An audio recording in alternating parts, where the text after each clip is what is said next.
আজ আমরা যে টপিক্সটা নিয়ে কথা বলবো সেটা হচ্ছে রিকারেন্ট অ্যাবর্শন বা হ্যাবিচুয়াল অ্যাবর্শন, বাংলায় এটাকে বলা হয় পুনঃ গর্ভপাত। এটা একটা খুব দুঃখজনক কন্ডিশন। যখন একটা মায়ের বারবার কনসিভ করছে কিন্তু বারবার তার গর্ভপাত হচ্ছে, বাচ্চা নষ্ট হয়ে যাচ্ছে, তখন মাটা খুব হতাশ হয়ে পড়ে। এই দম্পতি তখন হতাশা এবং পরবর্তী প্রেগন্যান্সি সম্পর্কে প্রচণ্ডভাবে আতঙ্কিত হয়ে আমাদের কাছে আসে।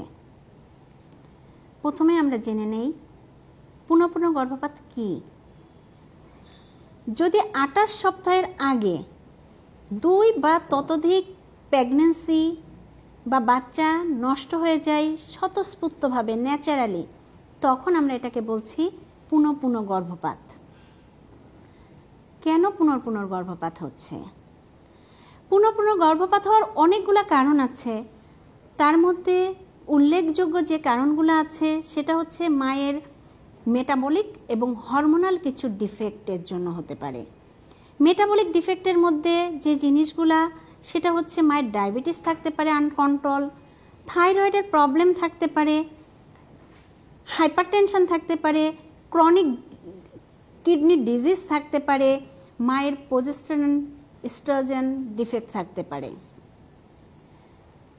আরও যে ইম্পর্টেন্ট কজ থাকতে পারে সেগুলো হচ্ছে মায়ের জরায়ুতে কোনো জন্মগত ত্রুটি বা কনজেনিটাল অ্যানোমালি থাকতে পারে। গ্রস অবেসিটি বা স্থূলতাও অ্যাবর্শনের একটা কারণ হতে পারে। এছাড়া সেকেন্ড ট্রাইমেস্টার বা 14 থেকে 28 সপ্তাহের ভিতরে বাচ্চা নষ্ট হওয়ার একটা বড় কারণ সার্ভাইকাল ইনকম্পিটেন্স। বাচ্চা জরায়ুর ভিতরে বড় হয় এবং জরায়ুর গ্রীবাতে যে সার্ভিক্স থাকে সেখানে ইন্টারনাল অস থাকে, এটা টাইটলি বন্ধ থাকে প্রেগন্যান্সিতে, যেটা প্রেগন্যান্সি কন্টিনিউ হতে সাহায্য করে। যদি কোনো কারণে সার্ভাইকাল ইনকম্পিটেন্স হয়, এই ইন্টারনাল অসটা উইক হয়ে যায়, তখন বাচ্চা পানি সহ হঠাৎ করে অ্যাবর্শন হয়ে যায়। এই কন্ডিশনটাকে বলা হচ্ছে সার্ভাইকাল ইনকম্পিটেন্স। এটা সাধারণত সেকেন্ড ট্রাইমেস্টারে হয়। কোনো দম্পতি যদি বারবার অ্যাবর্শনের হিস্ট্রি নিয়ে আমাদের কাছে আসে তখন আমাদেরকে ডায়াগনোসিস করতে হয় যে কেন তার বারবার অ্যাবর্শন হচ্ছে। এই ডায়াগনোসিসের জন্য আমাদেরকে প্রথমেই যেটা করতে হবে সেটা হচ্ছে পেশেন্টের খুব নিখুঁতভাবে হিস্ট্রি নিতে হবে।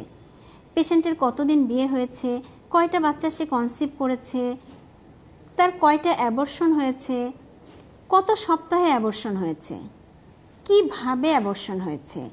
কিভাবে বলতে যে পেশেন্টের ব্যথা উঠেছে, ব্লিডিং হয়েছে, তারপর বাচ্চাটা নষ্ট হয়েছে, এভাবে, নাকি কোনো ব্যথা নাই, ব্লিডিং নাই, হঠাৎ করে তার পানি ভেঙে গেছে, পানি ভাঙার পরে একটু ব্যথা একটু ব্লিডিং হয়ে বাচ্চাটা বের হয়ে গেছে।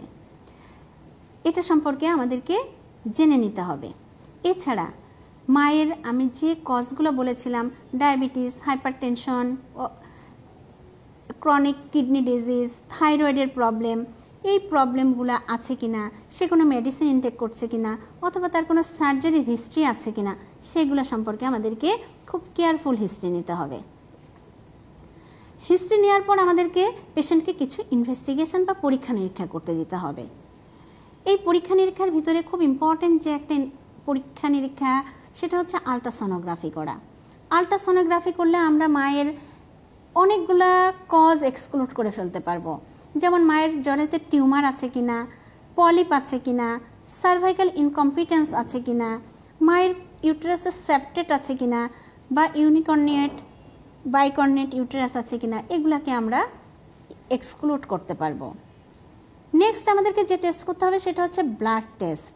ব্লাড টেস্টের মাধ্যমে মায়ের কিছু ডিজিজ, যেগুলো আমি আগেই কজ হিসেবে বলেছি, ডায়াবেটিস, থাইরয়েডের প্রবলেম, কিডনি প্রবলেম, অ্যান্টিফসফোলিপিড সিনড্রোমের এগুলা এবং মায়ের কিছু ইনফেকশন আমরা এক্সক্লুড করে ফেলতে পারবো। কিছু কিছু ক্ষেত্রে বাবা মায়ের ক্রোমোজোমাল অ্যানালাইসিস করার প্রয়োজন হয় এবং সার্ভাইকাল ইনকম্পিটেন্স চিন্তা করলে প্রেগন্যান্সির আগেই এক্স-রে করেও সার্ভাইকাল ইনকম্পিটেন্স ডায়াগনোসিস করা সম্ভব। এখন আসি আমরা ট্রিটমেন্টের ব্যাপারে। অত্যন্ত সহমর্মিতার সাথে এনাদেরকে ডিল করতে হয় এবং পেশেন্টকে পেশেন্টের হাজব্যান্ডকে তার ফ্যামিলি মেম্বারদেরকে কাউন্সেলিং করতে হয় তার প্রতি সহানুভূতিশীল হওয়ার জন্য, যেটা প্রেগনেন্সি আউটকামটাকে অনেক ফ্রুটফুল করে। পুনর্পুন গর্ভপাত হয়ে যাচ্ছে বলে একটা মেয়ে আর কখনোই মা হতে পারবে না এরকম ভাবার কোনো কারণ নাই। তাকে সময় মতো অবস্টেট্রিশিয়ানের কাছে আসতে হবে, তার অ্যাডভাইস মতো চলতে হবে। সবশেষে বলতে চাই, একটা মায়ের 2টা বা 3টা বাচ্চা নষ্ট হয়ে গেছে বলে হতাশ হয়ে যাবেন না। আপনারা সঠিক সময়ে অবস্টেট্রিশিয়ানের কাছে যাবেন, তার পরামর্শ নেবেন, ট্রিটমেন্ট নেবেন, সঠিক নিয়মে ওষুধপত্র গ্রহণ করবেন, লাইফস্টাইল মডিফিকেশন করবেন, তাহলে আপনার অবশ্যই একটা সুস্থ সুন্দর সন্তানের বাবা মা হতে পারবেন।